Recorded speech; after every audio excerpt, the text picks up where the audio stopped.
Are we ready for part 2?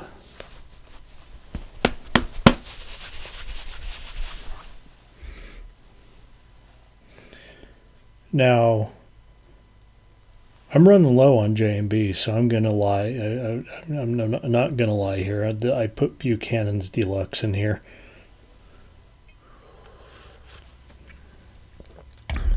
Let's talk about Scotch for a minute, okay?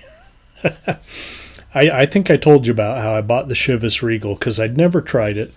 And, you know, I hear Lemmy swore by it. People just, love Chivas Regal. Okay, I'm going to be honest here. Chivas Regal tastes exactly like Cutty Sark. Chivas Regal is $50. Cutty Sark is $17. I could have got Black Label. I think I said that. So I bought this Buchanan's Deluxe, and Buchanan's typically a bottom shelf Scotch. I haven't tried the regular one, but this Deluxe is not bad. And I made myself a Rob Roy, and I approximated Punta Mess with Italian vermouth and just a smidge of, let's say 3/4 Italian vermouth and 1/4 Galliano. That's probably about as close as I can get with what I have. This is Torso, and this is a great poster. This is how you advertise a movie. Enter if you dare the bizarre world of the psychosexual mind. Torso, starring Susan Kendall with Tina Aumont,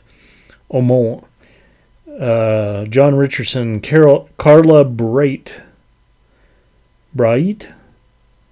and Luke Miranda.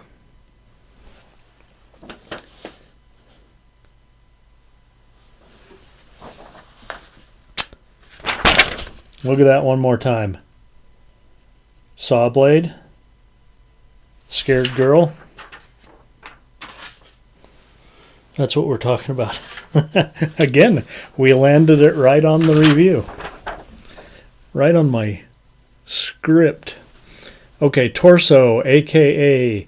I corpo presentano tracce di violenza carnale. Got all that? 1973 Campagna Cinematografica Champion. Director Sergio Martino. Now we know Sergio Martino, and we know what he can do. We've talked about All the Colors of the Dark. We've talked about his relationship to Edwige Fenech. And I wrote here starring not Edwige Fenech. What the fuck? What the fuck, Sergio? Was she busy? Starring in one of those funny pictures, funny sexy pictures. I can't remember the Italian name of those. I really want to watch some of them, even though I probably won't review them. I do want to see what they're all about. Okay, so like the last picture, we're in school. We're in college. And we begin with art history. Well, actually, we begin with someone shooting some porn in the opening credits. But then straight to college. And college appears to be held in a cathedral. I don't know if all the schools over there like this, but man, this was some kind of classroom. The camera pans across all the main players. Jane, the American who speaks very convincing Italian. Carol, Daniela, or Danny as we call her. Ursula, Katya, and the motorcycle guys. And Danny's stalker friend, stalker friend, Stefano. You know, the weird guy. Forward to a couple of classmates getting hot and heavy in one of those tiny Italian cars. when a peeping Tom shows up and the killings begin. Hi, Charlie. Hi. Go on upstairs. Let me finish. I'm just acting out. No, you're going to distract me. Okay. And let me begin.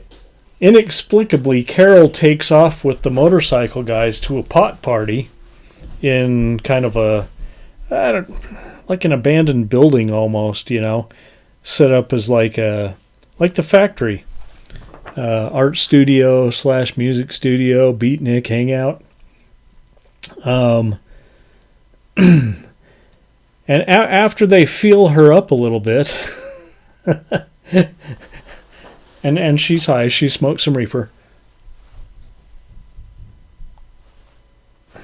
She wanders off high into the swamp. Now, I don't know about you, but even if I was high, if there's a killer on the loose, I don't think I'm going to wander off into the swamp. Bye, Carol. After those first killings, Danny suspects Stefano because he has the same scarf that was found at the scene.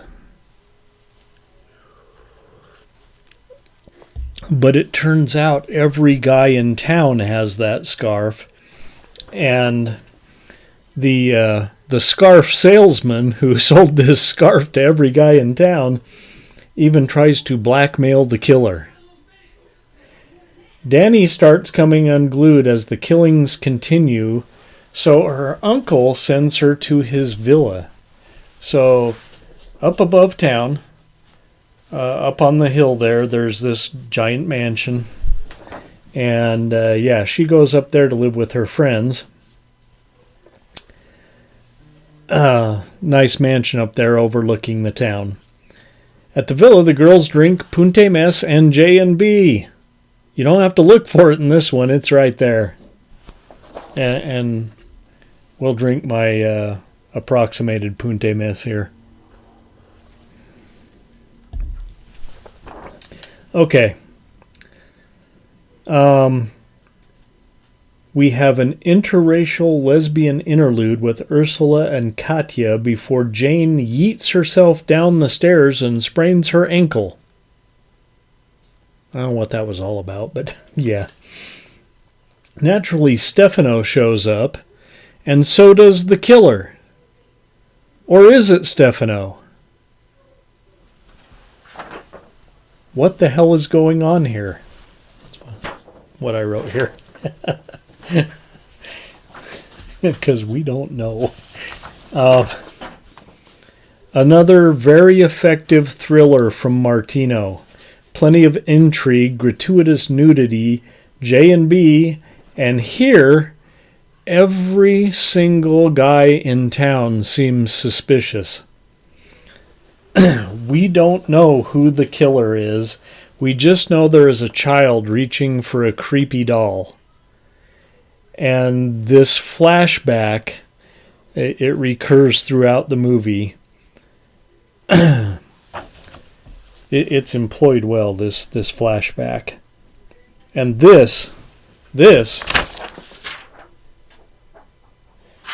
is a great giallo. I give it 4 rings. And I didn't have to give it one of those because of the soundtrack. It's a real 4-ring circus tonight on feature 2. Now,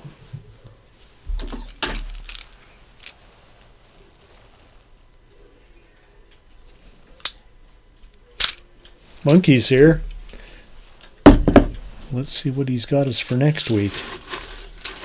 Or next time we're here anyway. Let's stir this up a bit. These all got kind of compacted when I took them out to inventory them.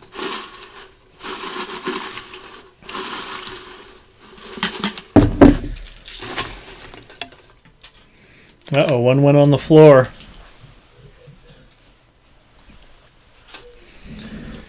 Okay, what do you guys think? I kind of saw this one, so we're going to put it back. And we're going to take that one right there.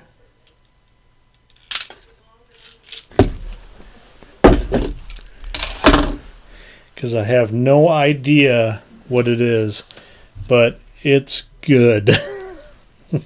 This is going to be a good one. So, when you were like 20 years old or in high school, were you kind of that weird guy or gal that didn't really fit in, maybe got picked on a little bit? You know, sometimes. We got Twisted Brain, which I believe is also known as Horror High, and we have Fade to Black from 1980 or so. Next week, or at least I think next week. I have to work 60 hours, but I have a whole weekend next weekend. I don't have to put the show out early on Friday so that I can record on Saturday so that I can go work for Mad Mike. Twisted Brain and Fade to Black next time on the Late Night Picture Show. Good night, kids. Sweet dreams.